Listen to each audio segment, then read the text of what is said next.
everyone, how's it going? So GTA 6 is obviously going to be one of the biggest games in entertainment history.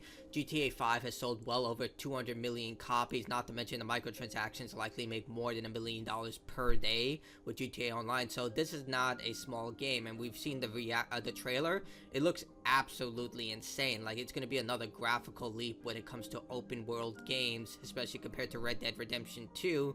So not looking to be a small game, and right now a lot of people are questioning whether this game will be $100, $80. Right now the standard price for video games is $70 for AAA games. It went up $10 from last generation, which used to be $60. And even though games have been cheap in comparison to like the days of retro gaming, yeah, this is $59.99 and stuff like that, but when you take into consideration inflation, this was very, very expensive for the time. In fact, games can cost up to $120 during that time period. I remember going to Toys R Us. You get the slip of paper, which would usually say how much the game costs. You go to the register and they get the game for you. But yeah, they can cost up to $120. I remember Super Mario RPG was $120. So Donkey Kong Country can be up to $100. So they varied on price compared to what game you were getting, especially if it was a first published game like Nintendo games. And with game budgets ballooning, such as with Concord being one of the most recent infamous examples of $400 million, this has not been confirmed, but Mark Dara, who is one of the big wigs at BioWare before he left, he said, yeah, this is a completely plausible budget if you take into consideration the time of development, staff that comes in and out, technology advancements, a lot of stuff where you live, such as Seattle or California, New York, stuff like that also plays a huge role because you need to give your employees, enough money to live, obviously, which is becoming increasingly questionable nowadays. But regardless, yeah, it does seem that game budgets are becoming so ballooned and so out of the way expensive that it's not sustainable in the long run. So the idea of another price hike when it comes to video games, even though I hate this, 100%, like $100 game, like that's 1/4 the price of a standard console nowadays. Yeah, it's not looking good. So GTA price, many in the video game industry hope for $80, if not $100, analysts say. Now, when it comes to analysts, it can be one or two ways. You have to ask where these analysts work for and who funds them, because you should always look where the money is going. Like, for example, I use this comparison a lot. If you were to look at diabetes research and it was funded by Coca-Cola, probably shouldn't take it too seriously. So always look where companies are operating. But let's read the article. There is a hope some within the video game industry that GTA 6 will be priced between $60 and $100, one analyst said. In a wide-ranging presentation on the state of gaming in 2025, Epsilon CEO Matthew Ball said Rockstar guaranteed mega hit could reestablish packed video game prices after decades of deflation despite rampant cost growth. GTA 6 due to fall 2025. Actually, I've heard rumors that it's going to be delayed. We'll see. On PS5 and Xbox Series X and S. I have no idea how they're going to get this running on an S. If Black Myth Wukong can't run on a Series S, there's no way GTA is going to. Like, it's impressive. I still have my PS3 copy of GTA 5. Dear God, I have no idea how they were able to run that game. Like, if you play, like, look for a YouTube video of an Xbox 360 or PlayStation 3 version of GTA 5. It's insane how they got that game to run. It is absolutely crazy. It's the long-awaited follow-up to 2013's record-breaking GTA 5. Analysts have projected it will make an eye-watering $3 billion in its first year on sales, with $1 billion in pre-orders before it even launches. Yeah, that makes sense. And this is before GTA Online launches, which I don't think they're going to launch it on day one. Rockstar has a history of releasing the single-player game and then releasing the online portion. They did that with GTA 5. They did that with Red Dead Redemption 2, which they then cut Red Dead Online because it didn't make GTA level of money, so that was disappointing. But they tend to do that for the sake of just seeing how things go. It seems likely that GTA 6 will be the biggest entertainment launch in history, with revenue ahead of any film. But how much will GTA 6 cost the gamer? Most AAA video games cost $70 as a standard after a $10 price hike that kicked with the current generation of consoles in 2020. Could Rockstar and its parent company Take-Two use GTA 6 as an opportunity to go higher 5 years later? Honestly, they would. Like, 100%. If they could sell this game For $200, they would. This is Take-Two Interactive you're talking about. These people, they have no chill when it comes to this stuff. And on top of it, I've heard people who discuss this story talking about the market should dictate what a game is sold. I 100% disagree with that. Look at it like this. I used the Coca-Cola as a metaphor in the previous statement I made. Let's use Coca-Cola again. If you don't like Coca-Cola, you can go to Pepsi, RC Cola. There are a lot of local brands nowadays that make soda, and it comes with a lot of other food products. When it comes to video games, books, movies, it's a very, very different industry. Like, you can't compare it to two because, look, when it comes to video games, each IP is unique. Call of Duty and Halo may be first-person shooters, but they're completely different games in all regard. And when you come to GTA, there is no game that compares to it. Just like there's no game that compares to Silent Hill or like Resident Evil. Yeah, there are games that overlap, obviously, but there's such a unique brand that it can just lead to a lot of issues going down the road. Like, suddenly, like, AAA games can go back to the days of the one I just showed with this catalog, where games of certain published title and prestige can go up hundreds of dollars. Like, again, if they could charge $200, they would in a heartbeat. And if you don't believe me, look at the current state of microtransactions. There are microtransactions that cost $200 plus. Like, even not just free-to-play games. Literal, like, box titles like Call of Duty have microtransactions that are absolutely absurd. And same thing for like single player games, like look at a Ubisoft game with experience boosters and stuff like that. So don't give a company an inch, they will take a mile. So that's my like take on that. In his report, Ball reported that some game makers hope GTA 6 will be priced at $80 to $100, breaking the $70 barrier and helping $50 titles move up to $60, $60 to $70, $70, $80. Yeah, this is a guy who has no sense of value to money. Like, look at this statement right here. Like, it could be taken out of context, but this right here, game makers. That's the one statement you should take into consideration, because this is not game makers, it's publishers. Different. A developer is not going to look at this and be like, yeah, we should charge our customers more. No. A game developer is not going to talk like that. A game publisher would. It's like I stated, Take-Two would 100% sell this game for $200 if they could. And they probably will make, people will buy it. Like, literally, it's like with Madden or whatever the new EA soccer game is. People will buy it if they're diluted enough. Like, I still feel bad for sports gamers, but I'll still laugh at them because, you know, you're buying essentially the same recycled game year after year. And in this case, I do the same thing with Call of Duty. Like, you can point and laugh at me with that. I do, but thank God the last one was on Game Pass. But in this case, you give them an inch, they will take a mile. Don't do it. While the price hike would certainly raise eyebrows with the video game audience, Ball argued that a $70 GTA 6 would be the cheapest GTA game ever released in terms, that is, when taking inflation into account in real terms, $91 would be the average, Ball said. Okay, he is right about that. Like, from a purely just, like, economic standpoint, like I stated, again, I used this graphic throughout this video. Yeah, he's right on that stuff. Like, games have been actually the cheapest they've ever been, but when it comes to how much money people have right now in disposable income, it's absolutely fallen.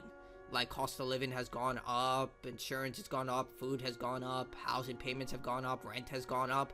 Like, I'm sure a lot of us have seen those YouTube videos of people comparing prices from not only 10 years ago, from literal 4 years ago.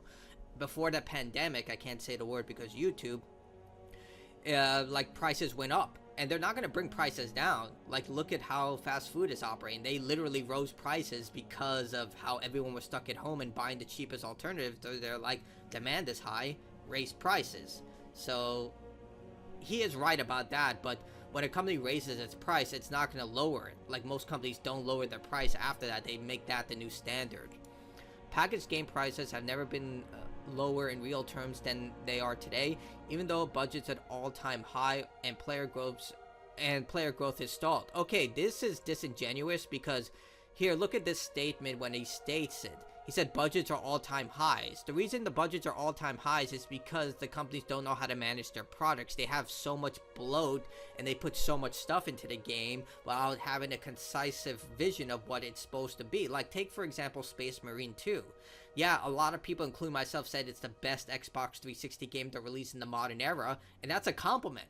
Like, it literally took something, it decided to run with it, and then it was a huge success. You don't need to invest a huge amount of time to play Space Marine 2. You can, and you're rewarded for that, but you don't have to. You can literally pick up, play the game, and have fun. And Marvel Rivals is also another example of that.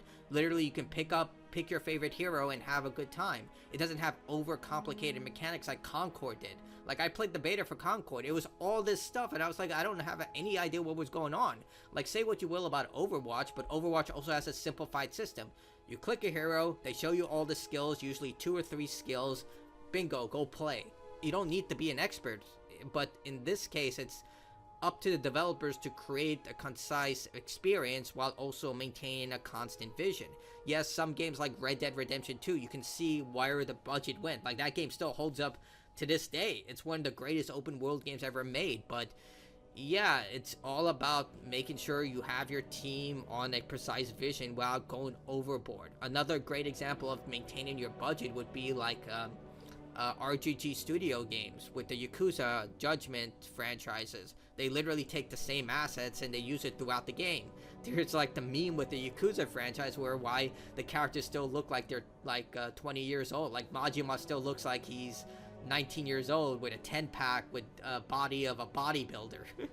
But it's just because they use the same assets and they create great experience because of it. They know how to optimize what they have.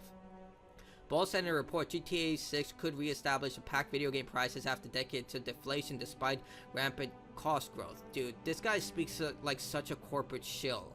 Like, it's like, oh yeah, video game sales are up, we need to increase the price. It's just like, we're all suffering. I feel like real gamers, us who grew up with Super Nintendo, Sega Genesis, even before that, are suffering because gaming has become such mainstream audience level of entertainment where anyone could pick up a phone and play a video game, and now it's being used for people to, it's the new art for video games. Instead of buying paintings, now people buy retro sealed video games like Super Metroid and Mario 64, and they sell it on the open market. College Jobs did a great video on it, and same thing with Pokemon cards. I've seen it, like literal people rushing to get Pokemon cards at my local Target, and they're not doing it to buy the Pokemon cards for the sake of playing and having. They're buying it to resell it.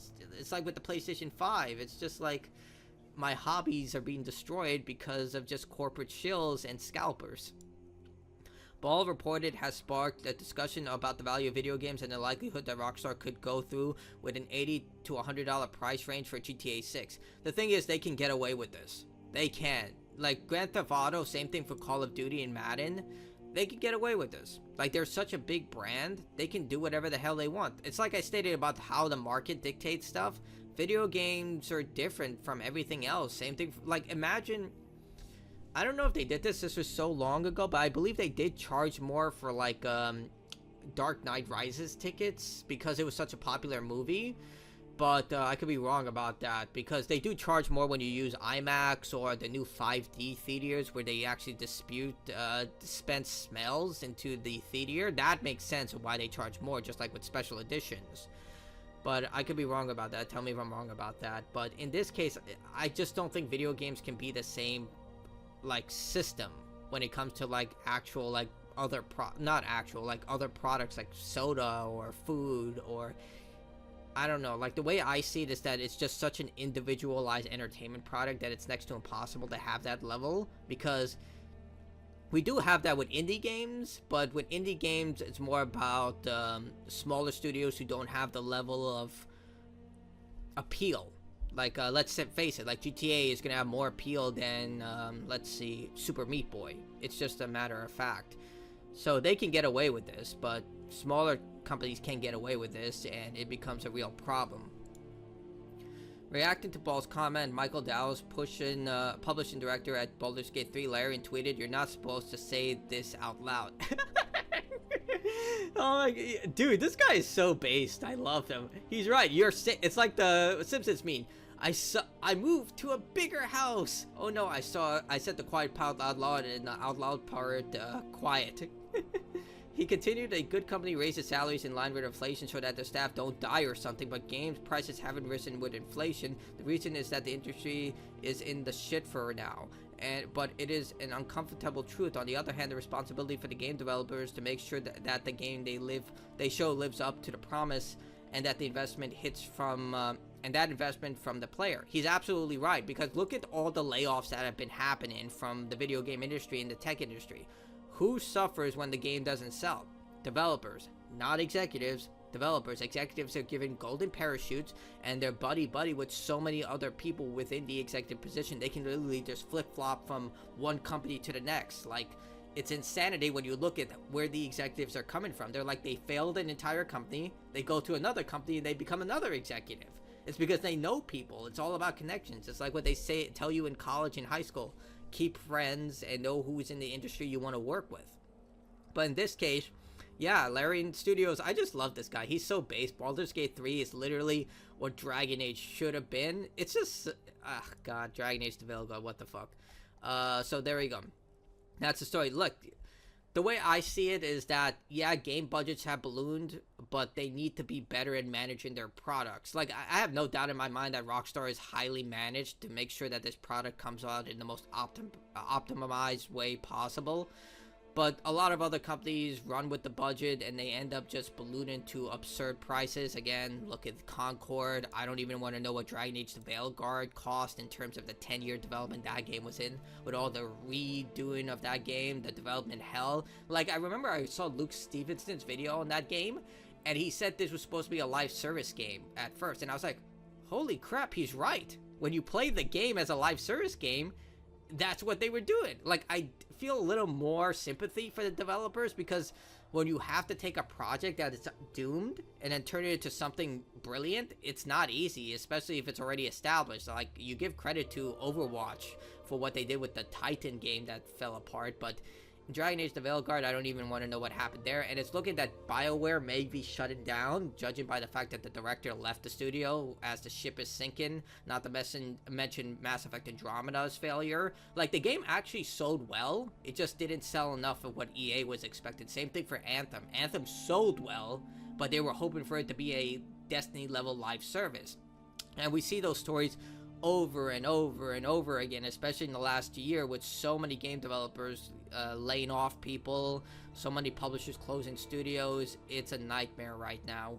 And boosting your game to $100 can only be done by certain studios like Rockstar. They can get away with this, just like EA gets away with Madden. In this case, I just don't see this happening, in the sense that it will raise everyone's prices. Like, I think people would actually win more brownie points if they keep their games at $60 or even $70, rather, if they do go forward with this and put it as $100.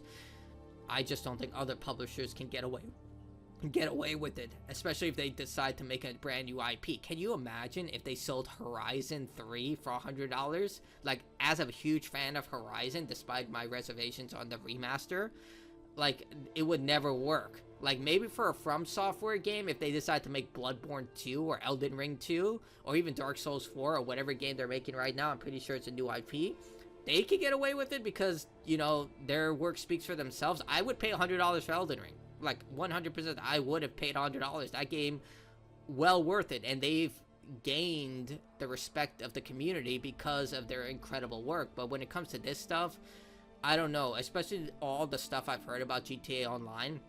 Like, I've seen videos about it, and it's not a good place. Like, so many hackers, so many issues, especially if you play on PC, where people can apparently just kick you off the server because the game uses the worst security protocols you could possibly imagine. I believe they still use, like, IP sharing, where one person is the host, and then everyone else connects to them, which is just peer-to-peer. Sorry, I'm an idiot.